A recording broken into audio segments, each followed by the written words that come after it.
శ్రీ గురుభ్యో నమః. శ్రీ మహాగణపతి నమః. వారఫలాల కార్యక్రమానికి స్వాగతం. 12 జనవరి నుండి 18 జనవరి వరకు ద్వాదశ రాశుల వారికి చంద్రమానాన్ని అనుసరించి గోచర రీత్యా ఈ వారం ఎలా ఉండబోతుందో నేను చూద్దాం. ముందుగా గ్రహస్థితి ఈ వారం ఎలా ఉండబోతుంది, ఈ యొక్క వారంలో మనకు అత్యంత స్థితి అంటే ఈ యొక్క వారంలో మనకు ఎంతో శోభాయమానంగా జరిగేటువంటి పండుగ సంక్రాంతి. ఆ యొక్క సంక్రాంతి పండుగ శుభాకాంక్షలు మీ అందరికీ. మీ మనసులో ఉన్నటువంటి కోరికలు మరియు అదేవిధంగా ఆ యొక్క సూర్య భగవానుడి యొక్క కరుణ కటాక్ష వీక్షణాలు కూడా మీకు జీవితంలో పరిపూర్ణంగా పొందాలి అని చెప్పి నేను కోరుకుంటున్నాను.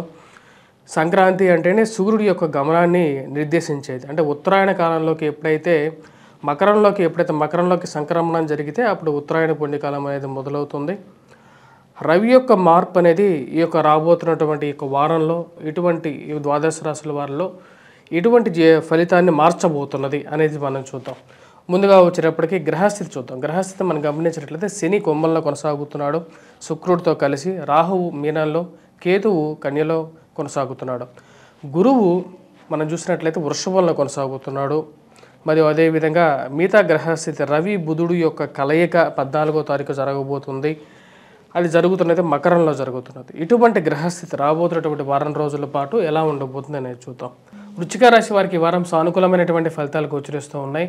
ఈ వారం నుండి యాక్చువల్గా ఈ రాశి వారికి బాగుంటుంది.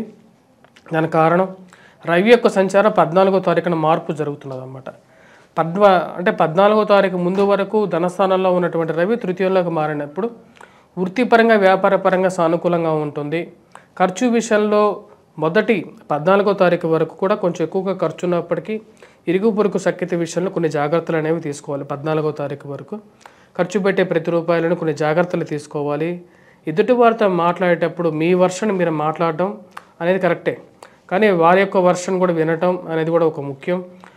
అటువంటి స్థితి ఏర్పడుతూ ఉంటుంది. 14వ తారీఖున రవి యొక్క మార్పు జరిగినప్పుడు నూతన ఉద్యోగ ప్రయత్నాల్లో సానుకూలంగా ఉంటుంది. చేసేటువంటి ప్రయత్నాల్లో సానుకూలంగా ఉండేటువంటి పరిస్థితి అన్నమాట. అంటే నూతన ఉద్యోగ ప్రయత్నాల్లో చేస్తున్నటువంటి ఉద్యోగంలోనూ మీరు చేస్తున్నటువంటి కష్టానికి తగినటువంటి గుర్తింపు మీరు ఏదైతే ఆశిస్తున్నారో అది మీరు పొందగలుగుతారు.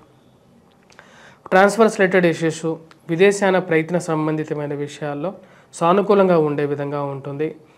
వీసా స్టాంపింగ్స్ గురించి మీరు చేస్తున్నటువంటి ప్రయత్నాలు మరియు అదేవిధంగా ఏవైతే విషయాలు ముందుకు జరగకుండా ఆగిపోయినటువంటి విషయాలు ఏవైతే ఉన్నాయో ట్రాన్స్ఫర్స్ రిలేటెడ్గా కానీ అవి వాటిని ఎలాగైనా సరే ముందుకు జరుపుకోవాలని చెప్పేసి సంఘంలో గౌరవము గుర్తింపు కలిగినటువంటి వారితో సత్సంబంధాలు ఏర్పరచుకోగలుగుతారు.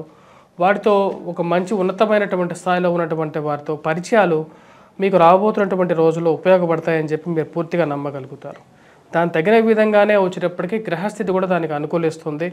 14వ తారీఖు తర్వాత నుండి అంటే సంక్రాంతి తర్వాత నుండి ఈ రాశి వారికి సానుకూలమైనటువంటి ఫలితాలు కన్నా చెప్పచ్చు. విదేశాన ప్రయత్నాలతో పాటు నూతన వ్యాపారాలు ఆరంభించాలని చెప్పి నిర్ణయిస్తారు. దానికి తగిన విధంగానే గురువు అత్యంత అనుకూలమైనటువంటి స్థానంలో ఉన్నాడు. ఇది పూర్తిగా యోగకారకమైనటువంటి స్థితిగా చెప్పవచ్చు 14వ తారీఖు నుండి. మరియు అదేవిధంగా గృహం కొనుక్కోవాలి అని చేసేటువంటి ప్రయత్నాలు, వాహనం కొనుక్కోవాలని చెప్పి చేసేటువంటి ప్రయత్నాలు సానుకూలంగా ఉండేటువంటి స్థితిగా గోచరిస్తూ ఉన్నది. ఈ రాశి వారికి ఇప్పుడు ఏవైతే నేను చెప్తున్నానో ముఖ్యంగా వచ్చేటప్పటికి విదేశీయాన ప్రయత్నాలు కానీ గృహం కొనుక్కోవడానికి చేసేటువంటి ప్రయత్నాలు ఒక ముందడుగు పడుతూ ఉంటుంది.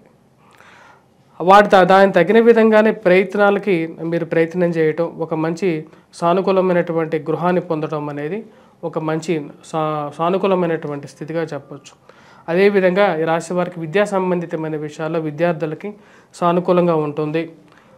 విద్యార్థులు ఎవరైతే పోటీ పరీక్షల కోసం ప్రిపేర్ అవుతున్నారో, గ్రూప్స్, ప్రిలిమ్స్, సివిల్స్ కోసం ప్రిపేర్ అవుతున్నారో వారికి సానుకూలమైనటువంటి స్థితిగానే చెప్పడం జరుగుతుంది.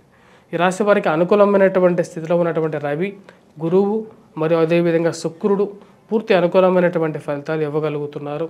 వడ్డీ వ్యాపారస్తులకి కూడా రాబోతున్నటువంటి 14వ తారీఖు నుండి బాగుంటుంది. గవర్నమెంట్ రిలేటెడ్ ఎగ్జామ్స్ రాస్తున్నటువంటి వారికి కూడా రవిగ్రహ సంచారం అనేది పూర్తి అనుకూలమైనటువంటి ఫలితాలు ఇవ్వగలుగుతుంది.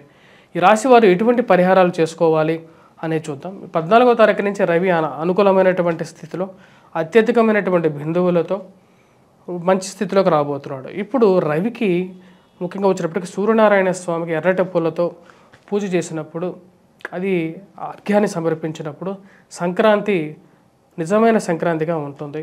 ఎందుకంటే రవి యొక్క స్థితి బాగున్నప్పుడే జీవితంలో కెరియర్ పరంగా ప్రతి ఒక్కరూ జీవితంలో ఉన్నతమైనటువంటి స్థాయికి వెళ్తారు.